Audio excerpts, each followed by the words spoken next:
All right, Lucas. I'm gonna let's go top to bottom here. Mhm. Number one, your most intriguing non-conference game of 2023 is. I think this was like an easy one. I think it's the top of probably most people's lists. It was a game that was played last year, Yep. and I think Texas at Alabama is the most intriguing. That might you might say, hey, that's not a rare find or anything like that, but I I think it's intriguing for both sides. One, this was a game Texas probably should have won last year if Bryce Young isn't amazing in that 2 minute drive to end the game. Um, Texas is probably having their biggest win in program history in like a decade.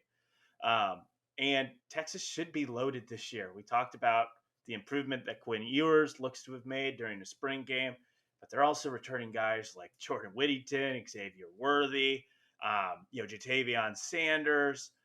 That offensive line should be a lot better. We're expecting that defense to take a step up. And look, talent's never been an issue for Texas, and they should line up really, really well with Alabama. And look, it can Alabama stave off another down what we consider for them a down season. They had only missed the playoff, I think, for only like the second time in the Saban era. The last time they did that, the next year they won the national title game with Mac Jones. So I think but with Alabama's quarterback situation, we have no idea if it's going to be Jalen Monroe. We have no idea if it's going to be Tyler Buckner. Um, I think Alabama can get away with average quarterback play. We've seen it in their history. If you have amazing talent everywhere else, you can usually get by. But this is going to be a big game because we saw before Quinn Ewers got hurt in that game last year, he was balling. I mean, he was dicing Alabama up. And so I'm interested if this game were to get into a shootout, will Alabama be able to have enough firepower at quarterback to kind of compete with that? It is crazy how now, like all of a sudden, Texas, we're like, can Alabama hold up against Texas? It's a really weird dichotomy that we see ourselves in heading into this game. Yeah, I have that game number one as well. To me, there's two clear choices for the top two. We'll get to my number two here in a second. Um, but you're right. For all the reasons you said, this is the most intriguing game. It's week two, so both teams will get kind of a tune-up game. Week one, Texas has Rice. I forget who Alabama plays. Um, this is going to be the is Texas back game, right? This is a great chance for Texas to go into Tuscaloosa. Night game. It's going to be a 7 o'clock Eastern game on ESPN. They already announced it. And you're right. Like they have firepower. You have Quinn Ewers, who was up and down last year, had a really good spring, kind of held off Arch Manning, and will be the starting quarterback. It could go really good, and they could put up 40 points in Alabama and get a huge win on the road and catapult Texas to the top of the Big 12 and the top of kind of everyone's minds, right? Steve Sarkisian's third year. I think on our last episode we talked about coaches on the hot seat. Like this is a big year for Sark, right? This could be you win the Big 12 and contend for the college football playoff, or the wheels fall off, things go sideways, and you're fired in November. Like those, that's the ceiling and the floor for Texas this year, right? Like so, week two in Tuscaloosa is going to set the tone. And for Alabama, you're right. Like a down year for them is going to the Sugar Bowl.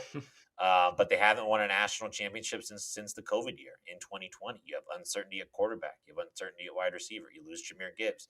We've talked about Alabama a lot the last couple of weeks, right? Probably not going to be the preseason favorite in the SEC West this year, right? That's probably going to be LSU. So Alabama could also make a statement. You go out there, you beat Texas like 42-10, and everyone's like, why do we underrate Alabama, right? We'll talk about it on the pod the next week. Why do we sleep on Alabama? So for that reason, it's the clear number one. It's two of the top 5, 6 biggest brands in the Mm-hmm. sport. It's actually a home game, like it's a home game in Tuscaloosa at Bryant Denny. It's going to be really exciting. One of the biggest games of the season, regardless of Yeah. conference, non-conference. So, all right, number two for me, again, a game that was played last year. This is a neutral site game. I have Florida State and LSU. Number two. Um, two of the preseason hype teams, like two of the teams that are going to be hyped in July and August in the preview magazines in the top 25. I think these will probably be two top 10 teams, two top 12, 15 teams. LSU ended the season really strong. Lost to Texas A&M aside. They win the SEC West in Brian Kelly's first year. They slaughter Purdue in their bowl game. They get to 10 wins. They beat Alabama. Um, Florida State, same thing, right? You started 4-0, you lost three straight, but you end the season really, really strong. You get to 10 wins. You beat Oklahoma in the bowl game. You have Jordan Travis back. They've loaded up in the transfer portal. They got another strong wide receiver transfer commit this past week as well. Keon Coleman from Michigan State. Florida State might be the preseason favorite in the Hmm. ACC. It's them and Clemson, and LSU is alongside Georgia one of the preseason favorites in the SEC. So they're doing this game unfortunately in Orlando. They did last year's game in New Orleans. And Lucas, do you remember last year's game? Like it was nuts. Like Florida State jumped out big. Hmm. LSU had to tie the game. They blew the extra point. Like it was chaos. Everyone's getting ready to fire Brian Kelly one game into his tenure at LSU, and so I think for that, like the team that wins soar. Hmm. Like they will take off, right? With the with the polls, with the national conversation. Team that loses, it's a non-conference game, no harm, no foul. I like it when teams take on these challenges, but I have Florida State and LSU as my second most intriguing non-conference game. Yeah, that was my number two as well for some of the reasons you had mentioned, but also I just find it interesting that they're like the parallels for both these two programs are oddly familiar. They were very familiar with each other last year. Like it was two teams, obviously a big time helmet game, but we had no idea what the hell the expectations were for either of these programs last year. LSU was in their first year under Brian Kelly. Obviously, Mike Norvell was in his third year, but we thought a success was probably 7-5, 8-4 if they can get to a bowl game. And now both those teams last year completely succeeded their expectations. And now both of them come in this year, as you mentioned, probably both dark horses to win their respective conferences this season, too.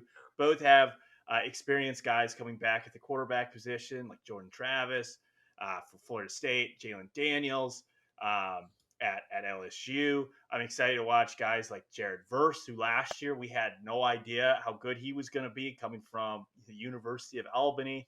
Could have gone to the NFL draft. And then, seeing guys like Mason Smith come back. He got hurt in that game last year for LSU, one of the premier defensive players in the country, as well as Harold Perkins, who was maybe the best defensive freshman last year. So there's a lot of star power where last year was kind of a little bit of an unknown, and it's kind of crazy how both those teams. And I completely agree. Like it's going to set the tone for the rest of their season. Whoever wins this game is going to be the darling of Week One.